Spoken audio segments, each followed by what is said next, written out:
But I believe it has that, he had that ability. Yeah. So Frank, okay, sorry, but so as this, so being able to manifest because it's coming from a pure altruistic desire to help the student, it isn't, because the gods obviously manifest things, they're able to use each other's manifestations, they're just having a good time the whole time, and it's wasting their good karma. But because it's being all this massive, this amazing magic-like manifestations working, it's not taking from his good karmic bank. It's actually never mind. You're wondering what the result is of that? If there's I guess I assume it's like not diminishing his karmic bank, but somehow it's obviously improving somehow going along his virtuous content. Yeah, below. Well, yeah, because all right. So there's a lot of schools going on in my mind. There's how well anyway. There's you don't have to go into that, but where karma is stored. You have all your good karma, your bad karma. You eventually what they got from everything I've read. I have no experience this directly this lifetime, obviously. That you become a god and you waste all of your good karma, basically, enjoying grapes falling out of the sky. Mm-hmm. And then you fall down, then you go into the lowest level of hell because all you have left is your bad karma, and then you have realizations there, whatever they eventually get you out of it. You actually try to help someone else, whatever, and you build it up again. But what's just interesting is so he's performing these miracles. So it's the altruism that keeps it from depleting.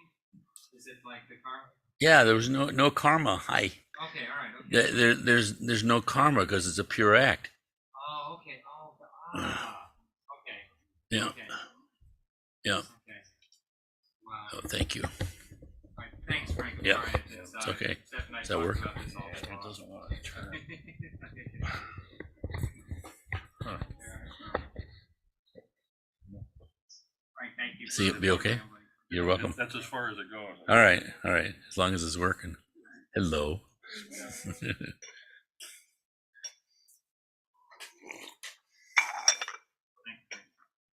You got it, Rogo. You got it. Good to see you feeling better. Yeah. Okay. Welcome, everyone. We're continuing with Kalu Rinpoche's survey, Profound Buddhism, his survey of self-liberation, conventional Mahayana, and then the extraordinary Mahayana, also called the Vajrayana, Mantrayana, Tantrayana, and he's spending like 7/8 of the book on the Vajrayana. So it's a survey, but yeah, there's a lot to be said. So he's getting into some of this comes out of what's called, I can't remember the term, in the history of Buddhism. Some of these teachings that he's getting into tonight, incorporated into the Vajrayana, go way, way back before the development even of the schools of the Mahayana. So Buddha came to his great realization, in like the 6th century BC. And for some 200 years, the tradition was illiterate, not written down. It was all oral. So it's like Homer or something, repeating these, the Odyssey, all memorized. And what happened was after the Buddha parinirvana, the monks and his students called a great meeting where they sort of divvied up. Like one person would remember they recited the sutras. They had Ananda, with his tremendous memory, recite many of the sutras, and they kind of like assigned them to different monks. You're going to maintain this. So this is the origination of sort of like a different schools, you might say, of originally I think there were 13 different schools of self-liberation in order to keep it going. So you had specialists. Now they had this wonderful tradition where they were all different aspects, you might say, or facets of the same jewel. We're especially, although beings everywhere, whether you're Buddhist or not, we all have this tendency to cling to ours, and there's always these kind of sectarian differences that always have that potential and are always there. But it seems to me that there's a difference here. In the West, we've been very, very sharp about these kinds of religious differences, to the extent that, really modern Europe came out of the 30 Years War, where it was just terrible. Famine, I think 1/3 of Germany died, something like that. So we've had tremendous religious wars and persecutions, and at least that's the history of Europe for sure. But for the Buddhists, somehow they avoided that. Not that they can't have their differences, but I think it's a fundamental different outlook. And I think because they regard their teachings as provisional, not the ultimate thing. So even though you may differ on whether, this tool is better than this tool, you're still understanding that what you really want is, like I sometimes make the joke, nobody wants a drill, everybody wants a 1/4-inch hole they can in their wall so they can hang up a picture or something. But nobody really wants the drill, and you will buy a drill because you want that result. So too here, many different methods, but at the same time they don't disagree about the ultimate. Sometimes they're different philosophical flavorings, of course, but nonetheless 200 years without it being written down. And then there was this period where these teachings were developed. The Abhidharma, for instance, traditionally it's called the 3 baskets, the Vinaya, the rules of behavior of monks, nuns, and lay people, lay women and lay men, the 4 classes. And then there were the sutras, the recorded spoken words of the Buddha. And then there was the Abhidharma, which are like the higher teachings, highly psychological. And so the Vajrayana as a school, only arises a long time later in India. And it's this remarkable, as best as people know, although it comes from the time of the Buddha, it was, very, very secret, you might say.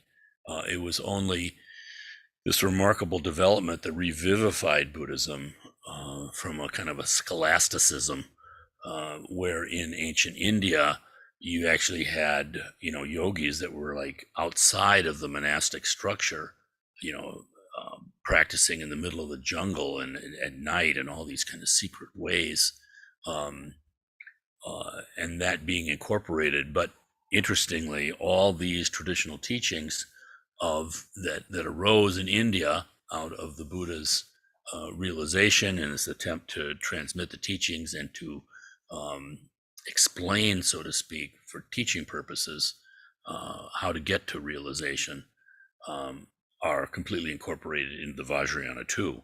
So we're starting today on page 129, Mind, Elements, and Aggregates. And these are some of the really kind of deep in the weeds technical teachings that, certainly I know practicing for some 20 years, I'd never heard of any of this. So this is kind of, it's just very interesting to me. It's Americans don't come to the Dharma through some sort of study and then thinking, oh, this is just going farther, farther, farther. That's really good.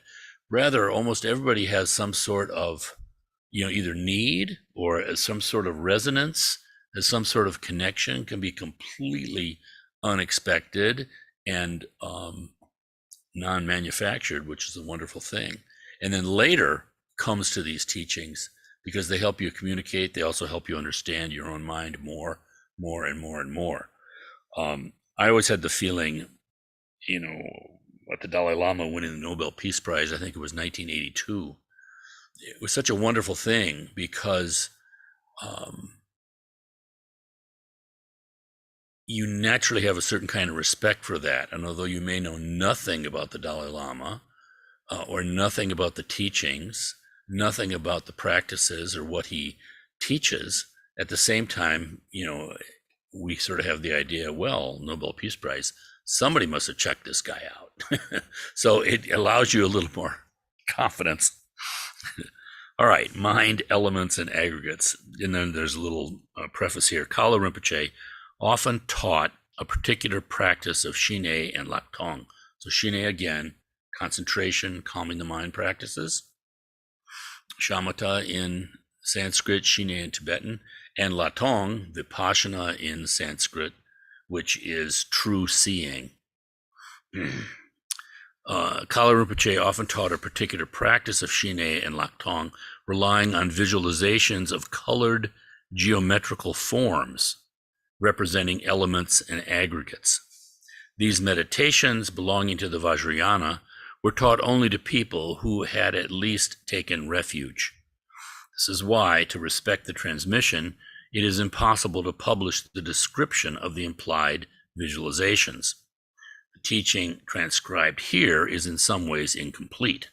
However, it seems helpful to publish the general data which frame these practices, especially explanations concerning elements and aggregates. Okay. So this is now Kalu Rinpoche.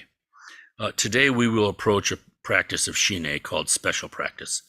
To understand its purpose, it is necessary to know how the mind functions. Human existence is characterized by the capacity for comprehension and intelligence, giving superiority over other forms of beings.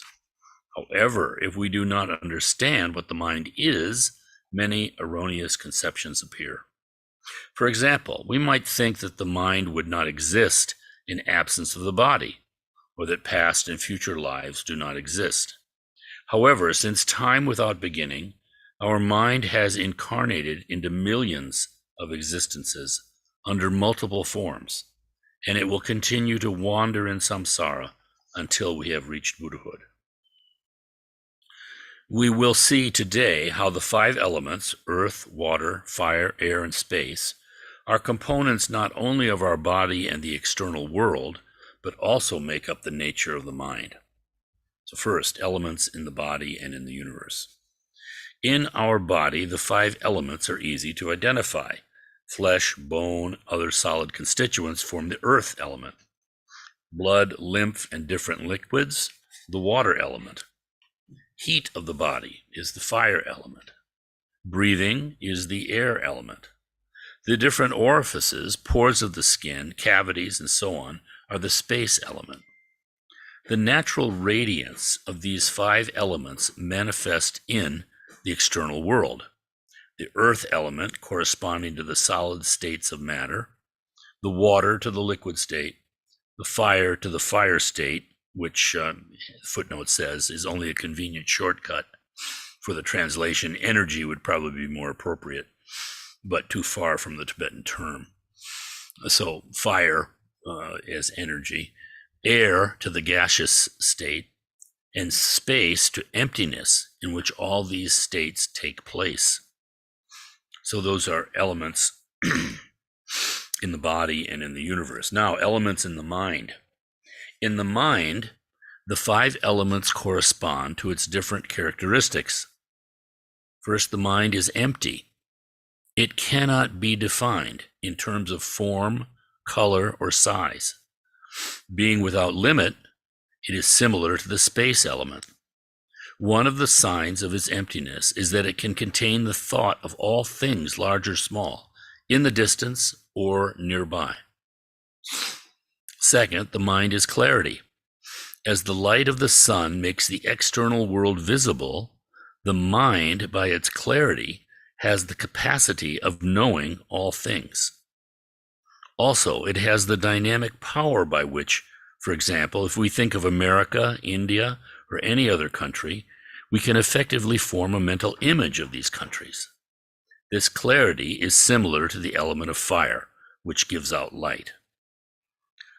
Third, the mind can be compared to a vast ocean or a great river, because in it there is no discontinuity. The mind has always existed and will continue onward. The absence of discontinuity of the clarity and emptiness of the mind corresponds to the water element. Then, perhaps at this moment our mind is happy, but it is possible that the mind in an instant could become miserable. Sometimes the mind is peaceful. Sometimes it is agitated. The changes manifesting in the clarity and emptiness of the mind correspond to the element of air and to the versatility of the wind. And finally, by the play of the 4 elements, space, fire, water, and air, a great variety of emotions and thoughts are manifested. The mind is like a basis, allowing all unpleasant or pleasant manifestations.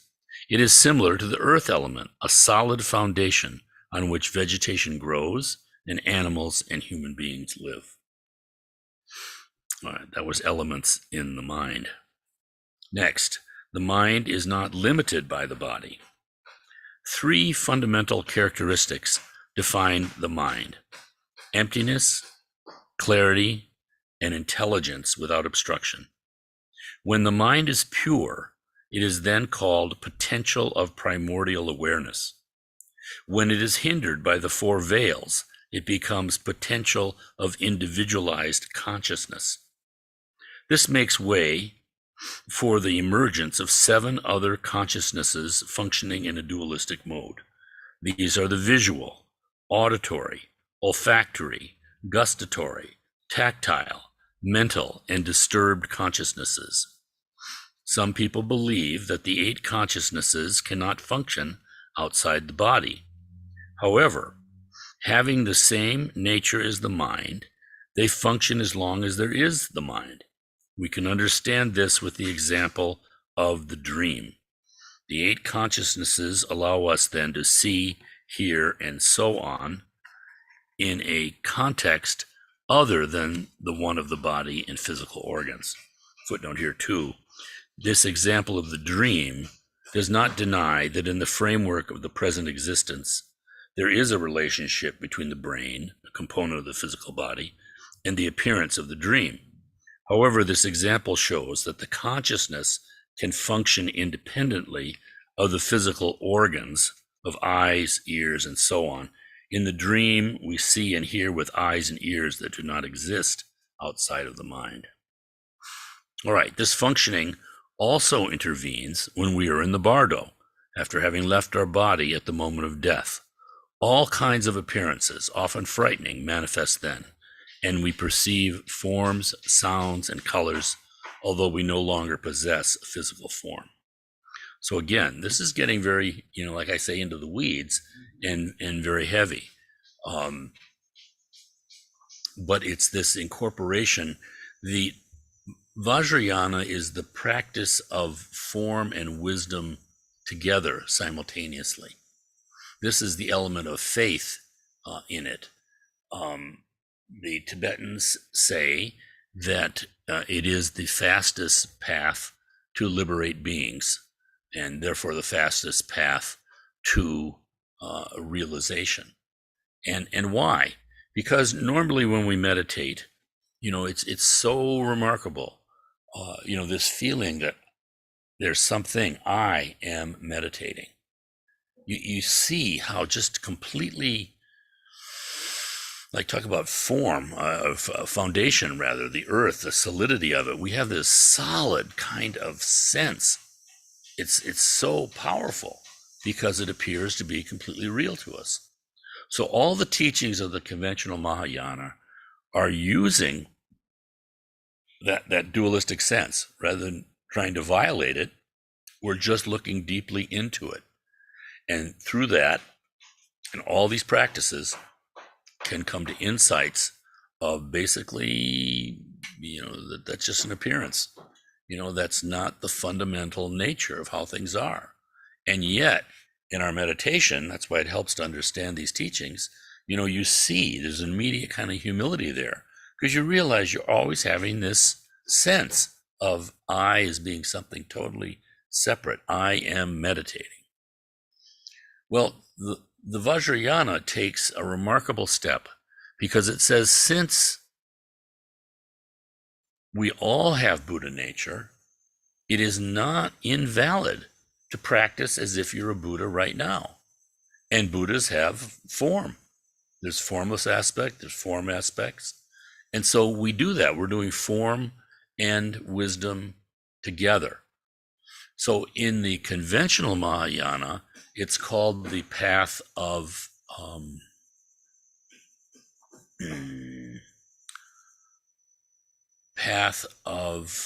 sorry, you're getting my 75-year-old mind dropping off terms. of cause. We're practicing the causal path. We practice with the belief, with the assumption that as we practice these virtuous practices, as we gain merit, as we're purifying, that down the road in this dualistic assumption, Bodhi, wisdom, will arise. So we're practicing the causes of enlightenment. But the Vajrayana turns that upside down in a procedural way. And instead of practicing the causes of enlightenment, we are practicing the results of enlightenment. And since in the end, there's no split between cause and effect, really, in an absolute way, therefore this is valid. So since I'm a Buddha, I can take the form of a Buddha right now. And I can practice with the mind of a Buddha. And in doing that, your Buddha nature, you might say, just sort of vibrates or radiates naturally without the effort of trying to put insight into something. That split isn't there anymore. But of course, it takes faith, because apart from that, without that faith, it's just kind of a ridiculous imagination. But it uses the ordinary powers of imagination, of creativity. You're going to the source of creativity. And it's said that this is very rapid because in the knowing the limitations of the human mind, or what we've habituated, in the self-liberation path, we're just staying away from attachments, just completely. We just don't go there. But more skillfully, in the conventional Mahayana, we're using love and compassion. So in a way, those are attachments. We think about our mothers, and we use the love, and we learn so many things about using that emotion. And so, but in the Vajrayana, we can even use hatred. So it opens us up to jealousy, to arrogance, to all these very powerful negative emotions. Suddenly they're all useful. And this is why it's said that the Vajrayana is the quick path. But it doesn't reject the conventional Mahayana. It doesn't reject the self-liberation path. So there has to be this understanding, and not trying to sort of get out of work or something, but because in a sense, it's very simple, but the devotion is something that's, really rather remarkable and extraordinary. So now they've taken all of these teachings and they're interpreted in a tantric way. And that's what they're talking about here with the 5 elements. All right, castle of sand. How can we be sure that the mind is as we described it? When we hear this description from a lama or a spiritual instructor, we can think, yes, it is like that without doubt. But this is not sufficient. We have to take another step and verify it ourselves through meditating. To do this, we seek a quiet place by ourselves and sit, placing the body in a straight position. We simply allow the mind to rest by itself and look at itself without distraction. We then ask, is the mind really empty? Is it clear? Is it composed of 5 elements or not? We try to find answers by ourselves. If meditating like this, we discover that the mind is not empty, not clear, impeded, and not composed of 5 elements, we will be able to conclude that the teachings concerned with mind are erroneous. If, on the other hand, we observe that the mind is effectively clear, empty, unimpeded, and of the nature of the 5 elements, we will be convinced that the description is true. By this vision and understanding of the mind, all worldly activities and knowledges will be perceived as a castle of sand built by a child, with which the child is entertained by imagining endless adventures. Yeah, castle of sand. And of course, that understanding that comes through our investigation of our own mind, you know, you come to see other people doing the same kind of patterns in their mind that you do with yours, maybe differing in some ways or another, but the basic process going on is the same. And of course, with that deeper understanding of what other people, what their mind is, and the unity, you might say, or the non-differentiation with your own mind, there's immediate compassion. Compassion is not some sort of outer cloak that we put on ourselves. It's just the natural quality of the mind. And so this is true compassion, because we're also sensitive as human beings. We're also defensive. We've evolved in this way. We've evolved to fitness, survival, very sensitive to what brings us happiness, or what, even in a short term, is a good thing, and very sensitive to what's a threat. I mean, why are the newspapers so filled with such horrible stuff? I mean, you think, and let's just take our country of whatever, 330 million people, there really aren't that many bad things happening that you read about every day. But it seems like, we focus on these things, one thing after another. Because I think, just the way we evolved, you can imagine being whatever we were on the plains of Africa, sun's going down, you're looking out for leopards. You're not thinking how beautiful the sunset is. I mean, you're thinking how beautiful the sunset is, but at the same time, for survival, you better have first thing up, I'm looking out for leopards. So that's what we do. But as we have this understanding, by simply looking into our mind, it's so amazing. Because the mind is vast, by looking in this mind, we discover the vastness. But then that's true compassion. Again, it's not this idea that I'm supposed to be compassionate, or kind of a, syrupy kind of, really ultimately false, clinging based. I'm being compassionate because that means I'm a good person. I can think better about myself. I'm being compassionate because I want other people to like me. All these lesser thoughts. But instead, that's why compassion is with a capital C, because it's the same thing as wisdom, just expressed, experienced in a dualistic way. And all worldly activities and knowledges will be perceived as a castle of sand built by a child, with which the child is entertained by imagining endless adventures. And of course, that's what we do. These endless adventures go on and on, the plannings, the machinations, the manipulations, the expectations, the hopes, the dreams.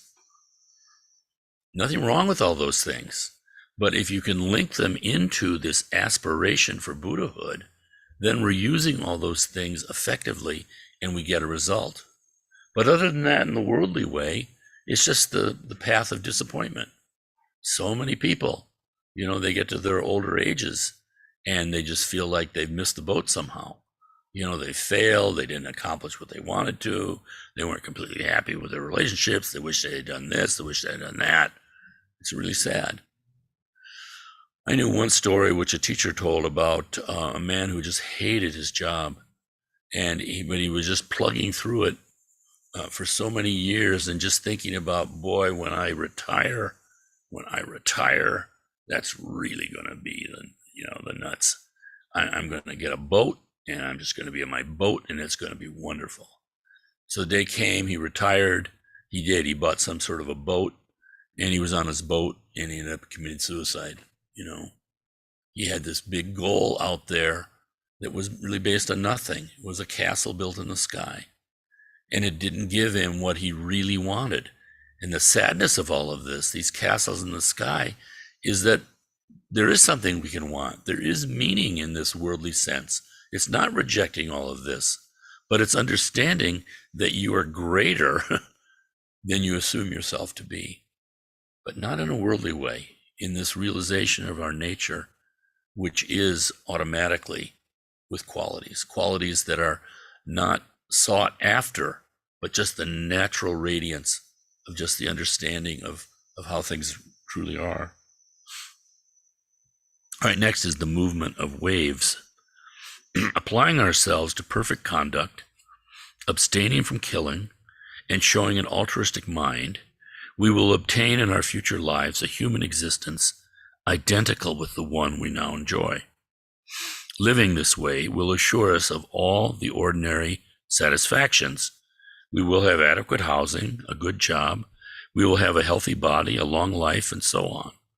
Or we will be reborn into states of divine existence, where happiness is even greater. This will be the result of our present acts. With positive acts, we will obtain positive results. This is the law of karma. Our karma is imprinted within our mind and functions in the mode of the potential of individualized consciousness. Not having recognized the true nature of the mind, we accumulate karma by the acts we accomplish. Negative or positive acts are similar to the waves of the ocean. Their downward movement corresponds to acts that are buried then in the potential of individualized consciousness. Their rising movement corresponds to the consequences of this potential.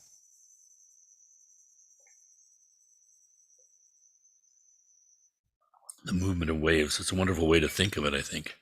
This image of karma, on this vast ocean, and the very surface of the ocean are the waves, negative and positive, up and down. Then, the two fruits of the Dharma. When we practice meditation and virtue with application on the spiritual path, the veils of ignorance, latent conditioning, conflicting emotions, and karma become thinner and thinner until they completely dissipate. Simultaneously, qualities of the mind included within the potential of primordial awareness blossom. Obtaining Buddhahood implies omniscience, and this is why the Dharma taught by the Buddha is so extraordinary. The real fruit of the Dharma practice is the attainment of Buddhahood. This state also includes excellent secondary results, such as rebirth into a pleasant human existence or into superior worlds. When he talks about these four veils, I've heard it expressed, for instance, when we practice meditation and virtue with application on the spiritual path, the veils of ignorance, latent conditioning, conflicting emotions, and karma become thinner and thinner until they completely dissipate. Going from the gross to the subtle. So what are the veils? Why are we not experiencing with awareness our true nature right now? I mean, in a sense, we're always experiencing our true nature, but we put all these projections on it. We're seeing everything. Our lens, so to speak, of our awareness is stained. So what are these veils? If you think of them as veils, what's covering over our experience of our true nature? Well, the outermost veil is karma. All the stuff that you read in the newspaper, all the things that'll be in your obituary, all the things that happened, all the things that didn't happen, all of this, that's the results. And so normally we're living in that realm. That's what we're aware of in our mind, and that's what we're thinking about. That's what's conditioning us. That's what we're looking out for. That's what we see in other people, this outer veil of action and karma, the stuff that's happening.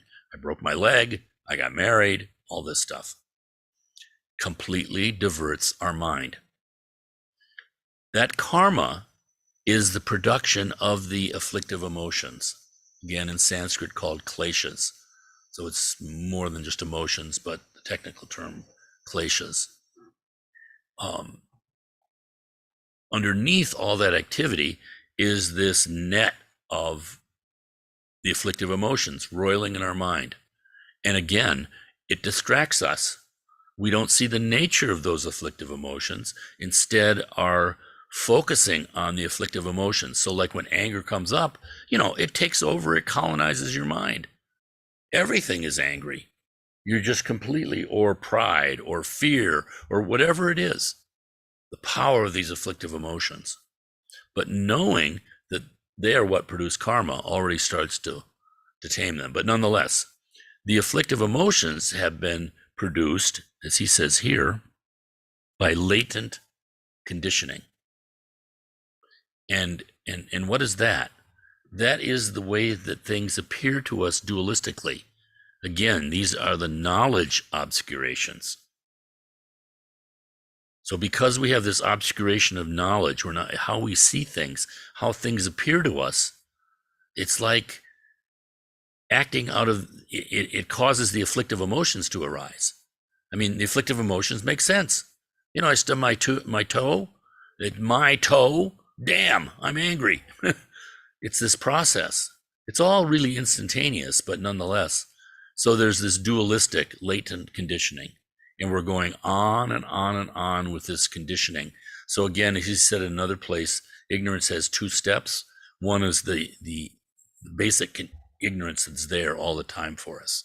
But second is how we're adding to this ignorance. We're acting out of stupidity and so there's two things going on.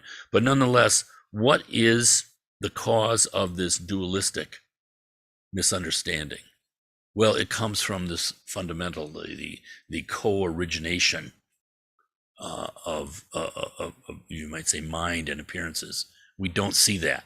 So this fundamental split in our mind creates this more solid dualistic sense of I'm here, you're there, I'm here, appearances are there, phenomenon, there's Pluto over there, I'm here. I mean, it's totally real.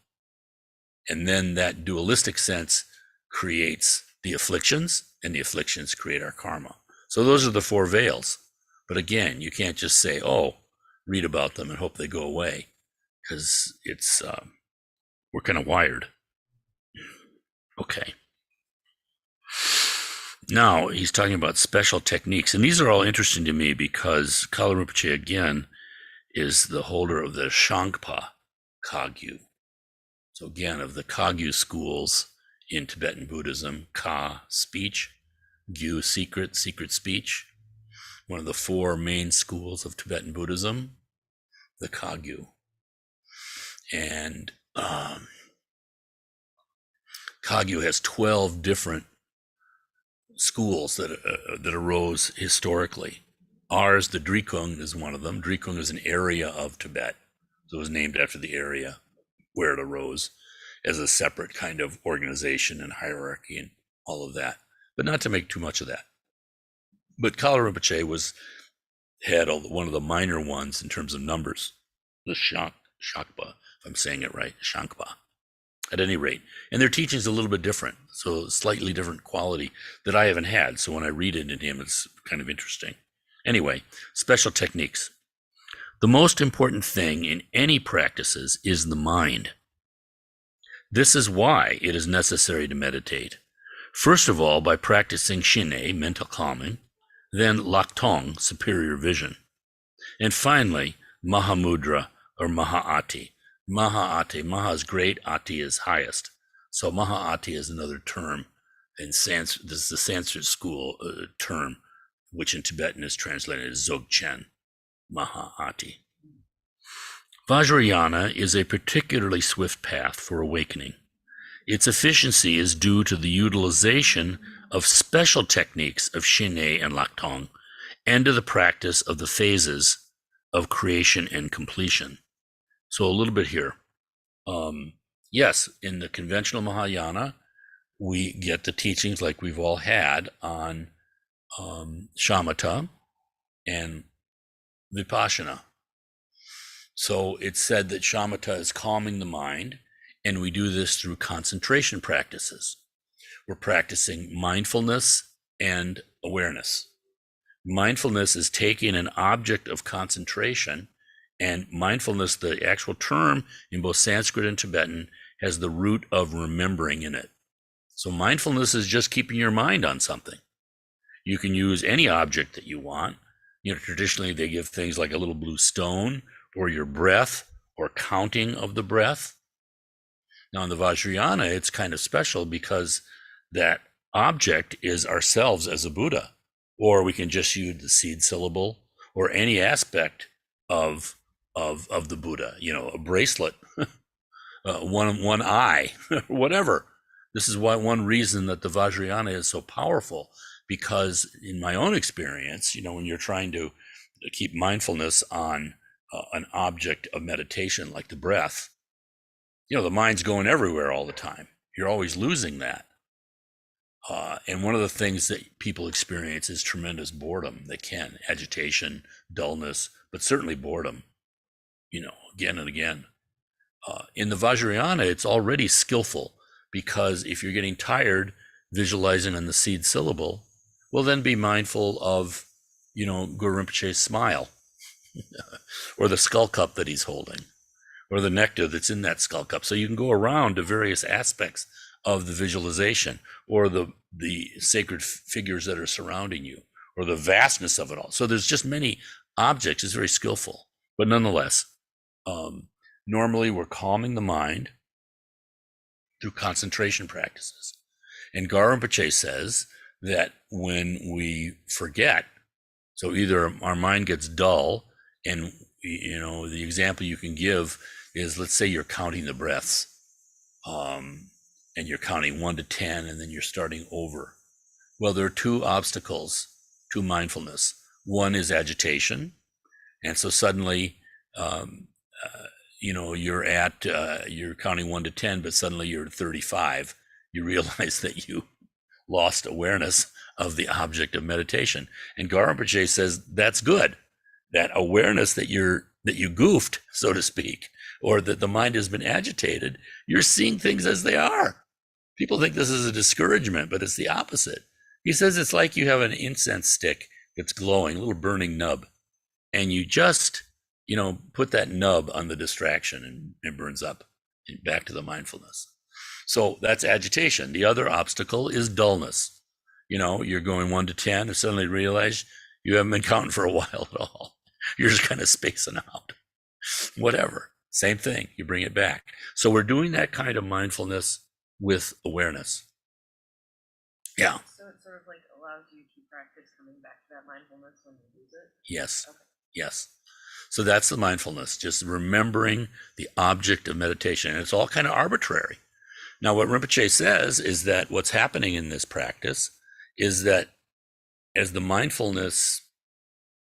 you don't lose the mindfulness, what's happening is the awareness is taking over. And Vipassana, Latong, special seeing in Tibetan, that is just awareness practice. They have all sorts of conceptual teachings on Vipassana too, that help us, give an understanding. And you can even think about all those when the mind is calmed down.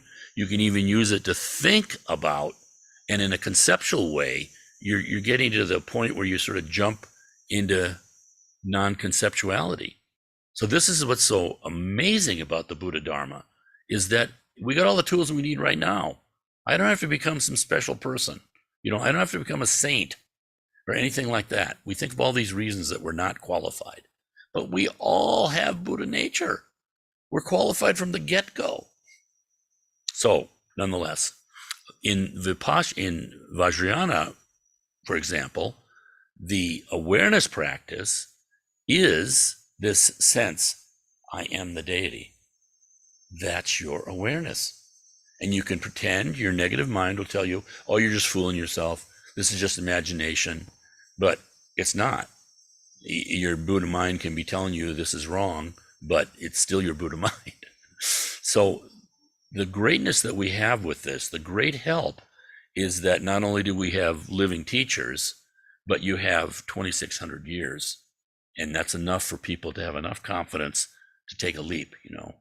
You go to play tennis, and you got some teacher who somebody's paying to be a tennis teacher. You got enough faith to say, well, somebody's paying him. He must know something. He can't be a total fraud, even if he's 88% fraud. It's enough for us to take a step. But again, all based on Buddha nature.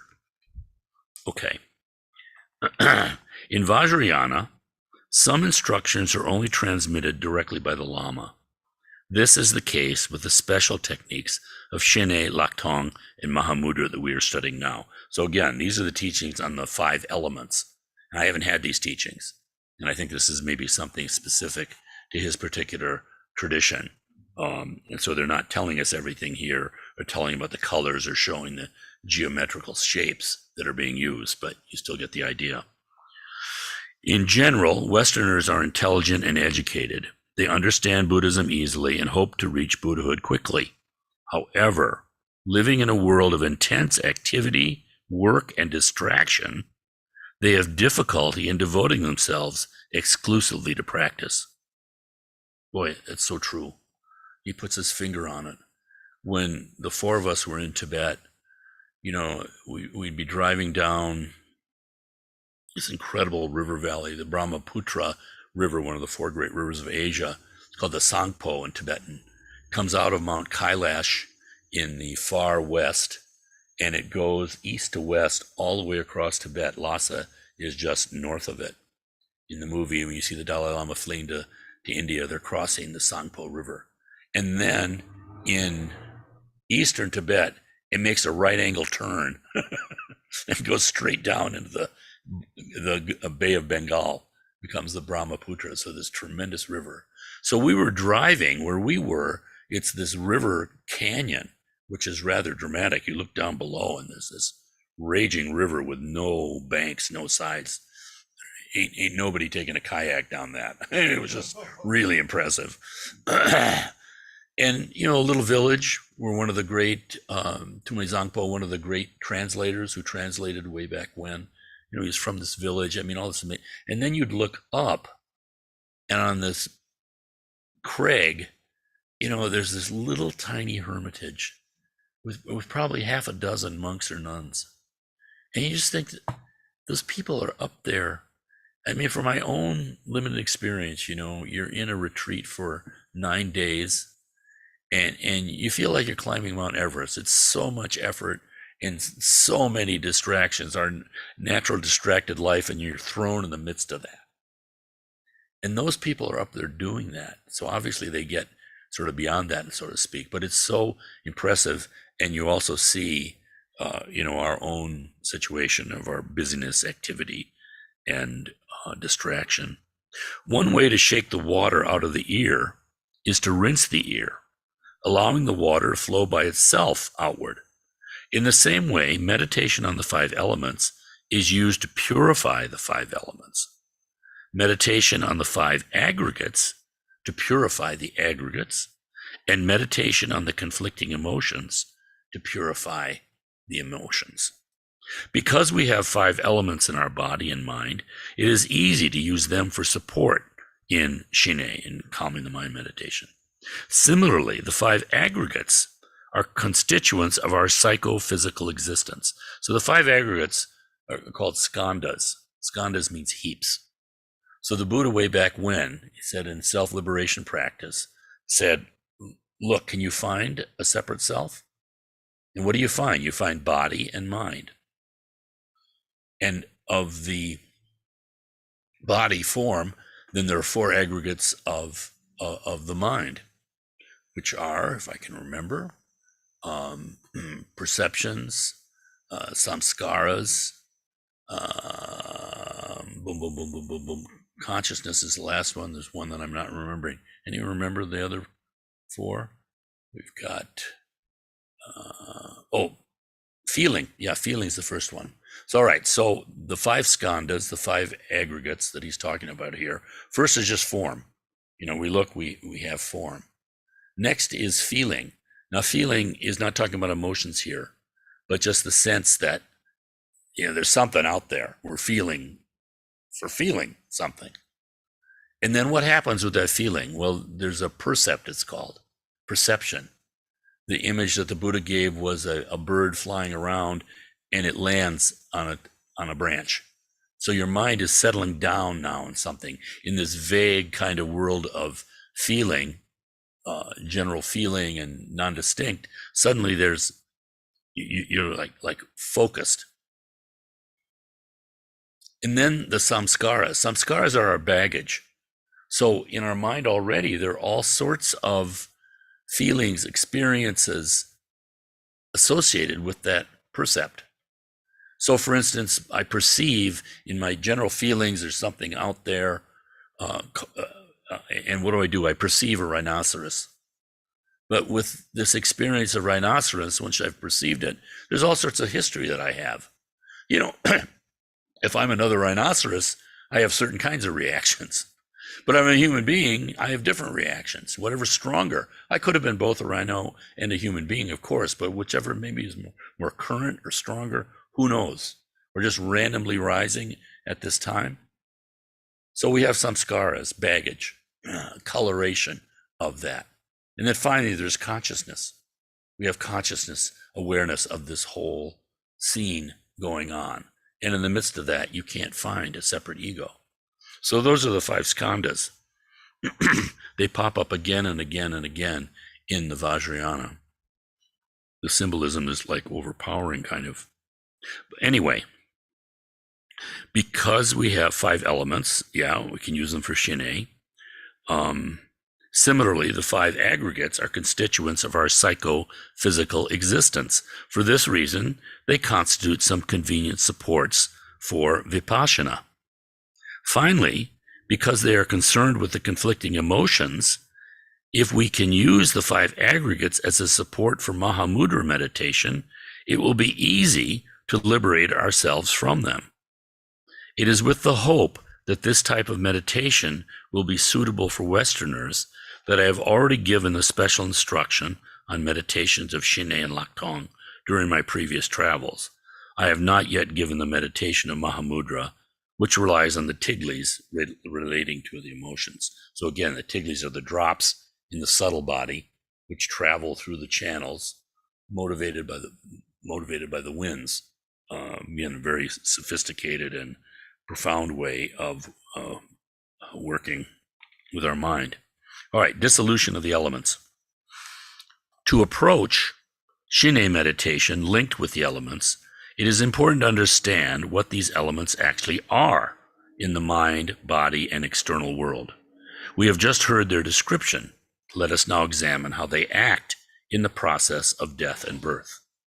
At the time of death, the 5 elements of the body are reabsorbed into each other, giving way to various types of mental experience.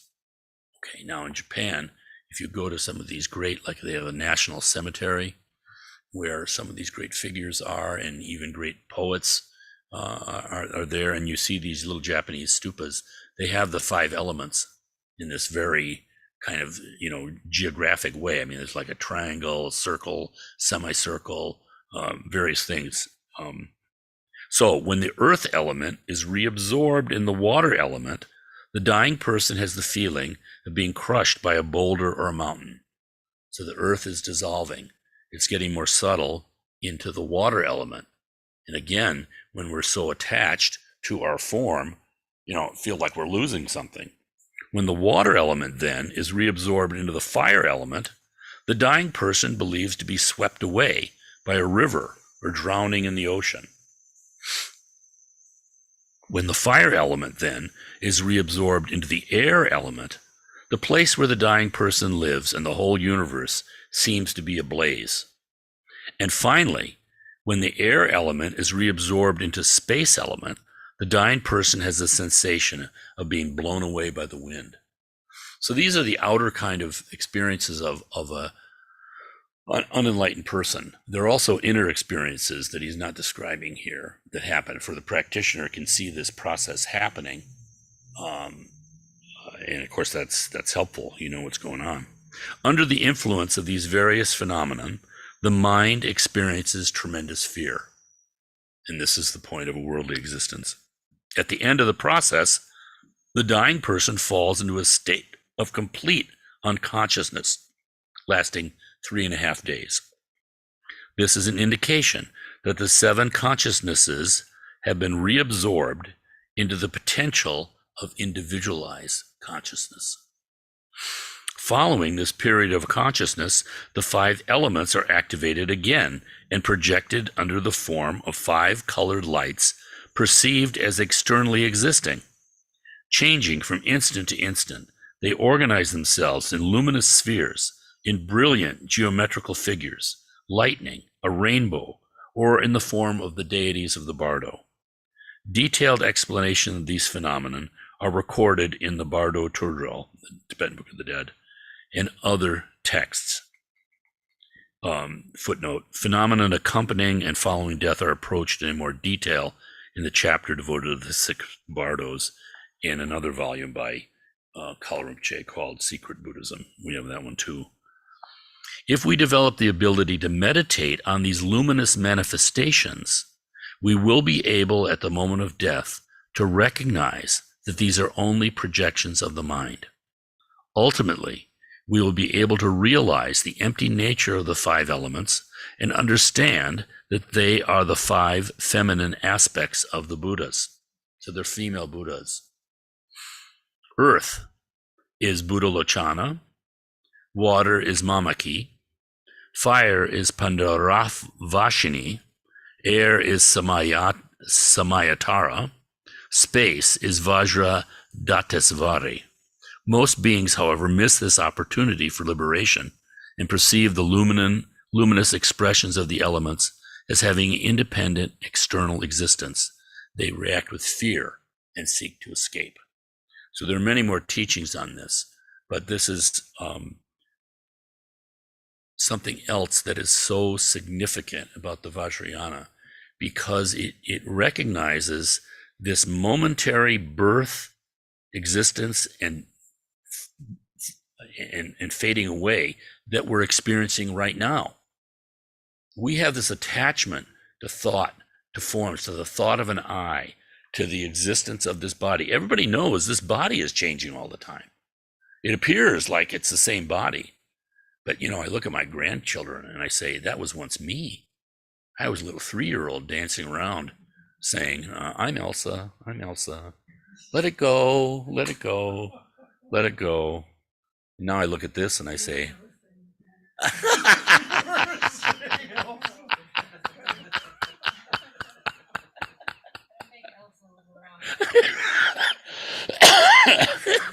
Maybe howdy doody. howdy doody time. It's howdy doody time. Talk about distractions and how our minds are polluted. I'm full of all this stuff. I think of these lamas, from a young age,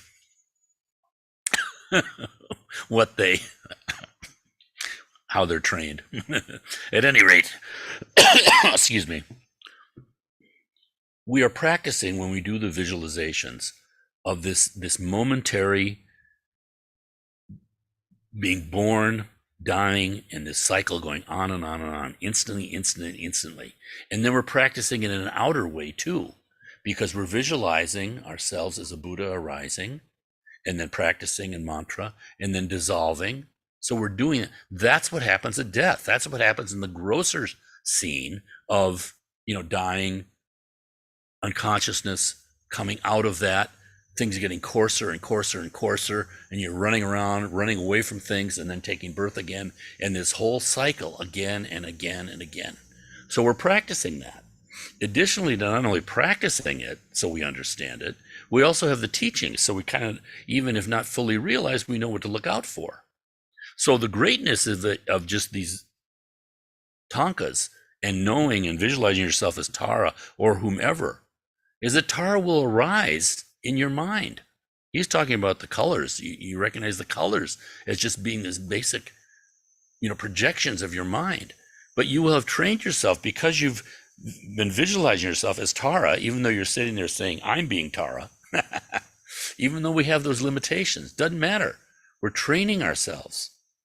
So we have this sense, instead of this complete alienation of Tara arises and saying, fear, run away, something outside of me that could possibly hurt me, so let's be safe, and I'm running from leopards, even though maybe that's a tamed leopard. No, instead, we can embrace that. Embrace it with our mind, and that is Sambhogakaya, form liberation. So even before that moment, at the moment first arising out of death, this unconsciousness that happens, it's like a new start, so to speak, in this cycle. The first moment It said the arising of the clear light.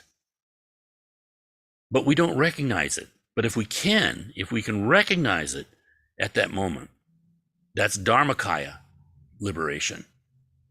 It's said that that moment is just like not even the snap of a figure for a non-virtuous person. It isn't even that long, and they're not trained at looking at their mind at all. But for one who has practiced, the more virtue one has done, the more merit, the more meditation one has done, it's like that moment seems to last longer.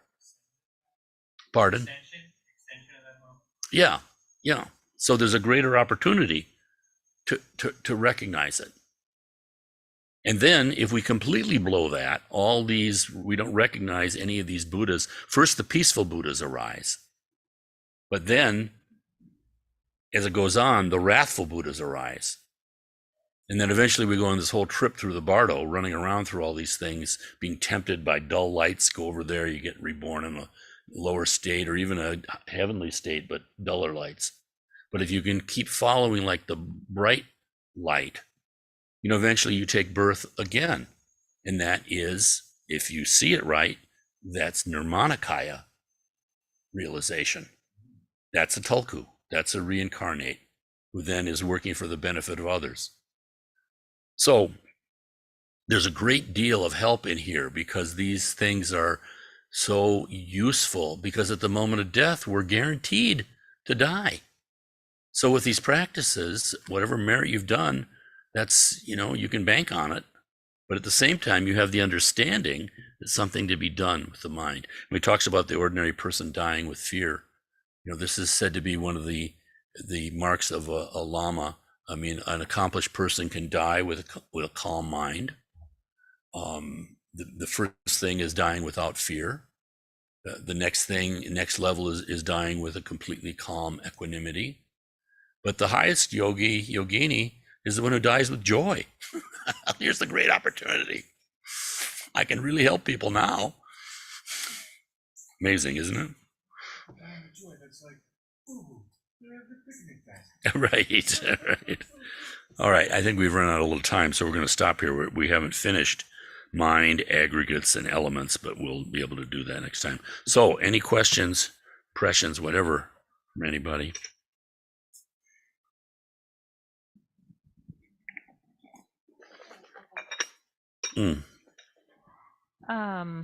In the book here on 133, Yeah.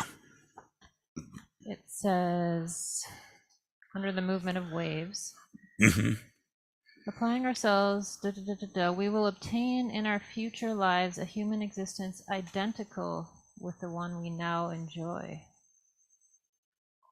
I was just curious. It means a perfect human birth.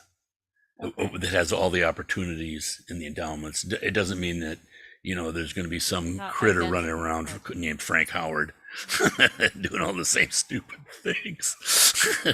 But rather you're going to be in that same human existence with all the opportunities and recognizing the great value of our current existence. To be reading this book means we're actually in a very, very opportune situation. Okay. Yeah. And then you mentioned, it wasn't in the book, you were just talking about the cause of all of this being the original split. I don't remember exactly the words you said. Co-origination. Yeah, did that actually have a moment of happening? Because I know this is all like beginningless.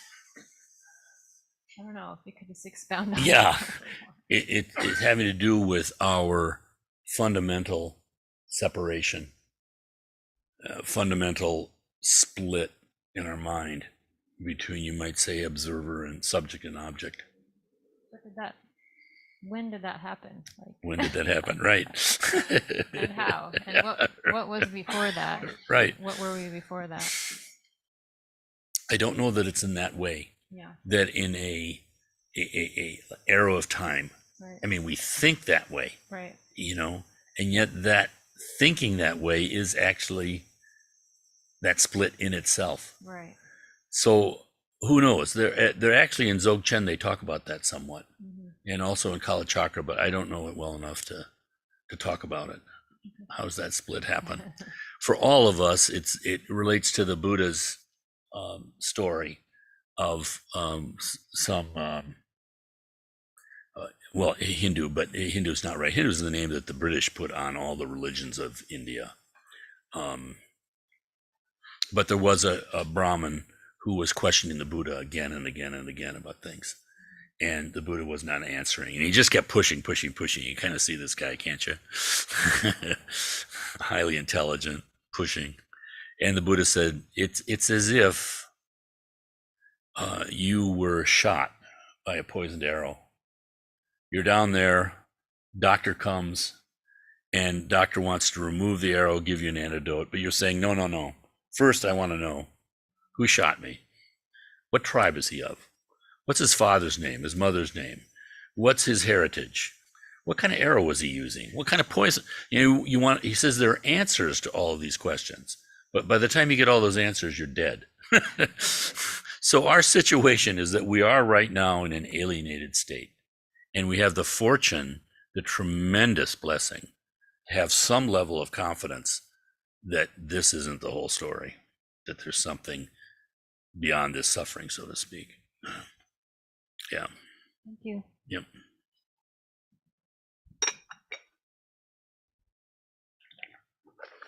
Just maybe this is a quick answer to this, but it almost seems like it's an oxymoron to die happily, because when we're living, the number one thing that causes suffering is death. Right? It's the thing we all fear. Yeah. Yeah. That's mind-boggling. It is mind-boggling. Think of the freedom of that. And yet someone, even in our own existence, we see moments when people are free of that fear and they can do extraordinary things. So you see a mother saving a child. She has no concern about her own safety in a dangerous situation. So in that moment, she's free. So we can see that there's actually something better than living in a fearful state. Without the fear, it's not a suppression, which is stupidity.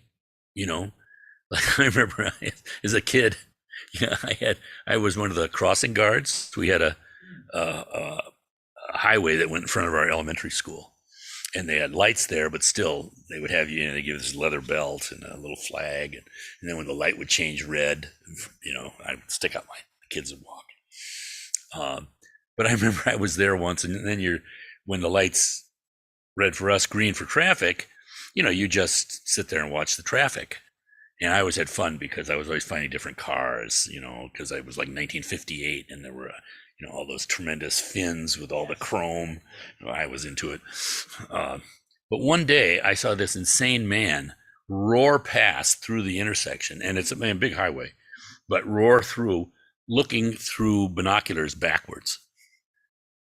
All right. So that's an example of stupidity. He was not experiencing, I don't imagine, any momentary fear. But that's because he had suppressed his fear. Whereas this is the complete freedom from fear. And what comes out of that is benefit. Benefit to self and others, especially others. And benefit to self because you're not clinging to the self at all. So we can experience that.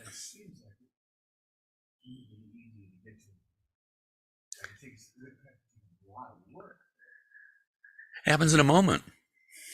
The thing is just to do the practice, and one can be surprised at what can arise in a moment. And then even in just a momentary arising, you've seen through the falsity of this hermetically sealed ego that we got going on.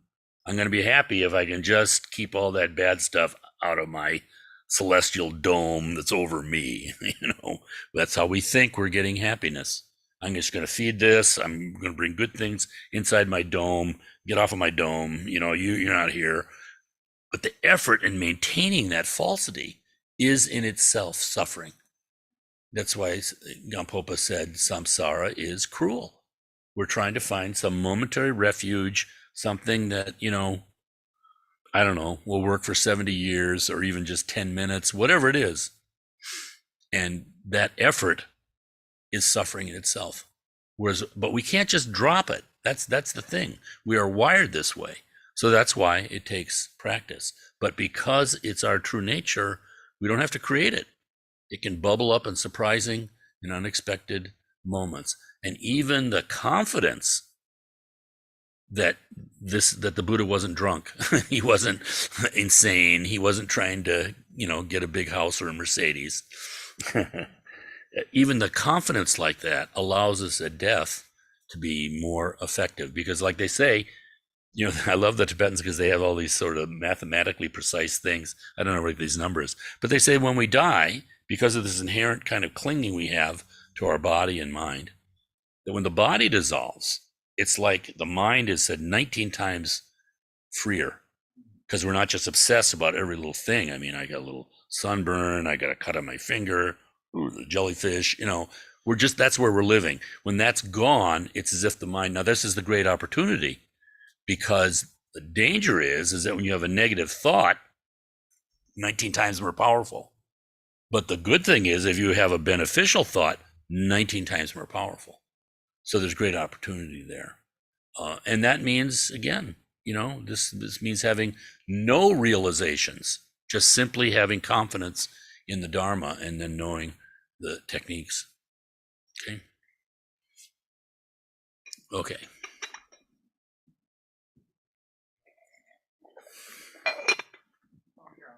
Okay. Hey, Frank. Thank you so much, by the way, for everything. You're just so impressive. So basically, when we're dying, we really just want to.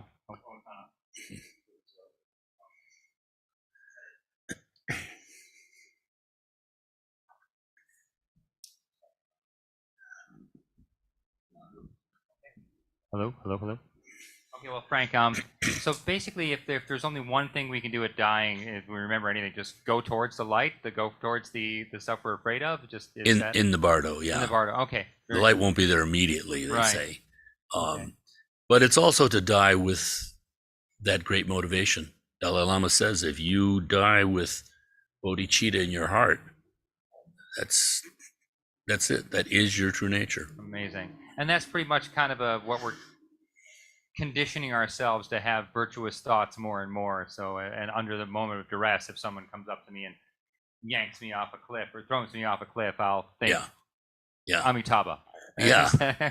There's a story from ancient China of the master who, they had an injured crow, and it was hopping around the temple all the time, this crow, and everybody kind of liked it, and they were all saying it was a Pure Land temple where they were repeating Amitabha's name again and again and again.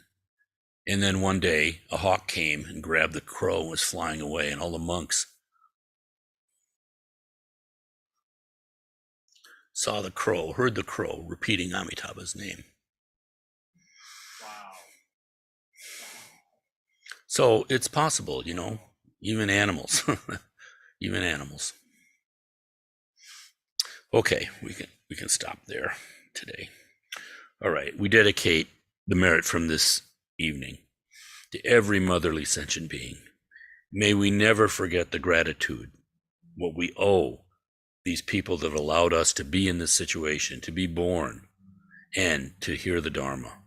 The masters who have sacrificed so much, lost their country, and then given the Dharma freely to us, without bitterness, without hatred. The true example in the situation of tremendous suffering. May every last one be free. Svaha. Okay. Okay, Keiki.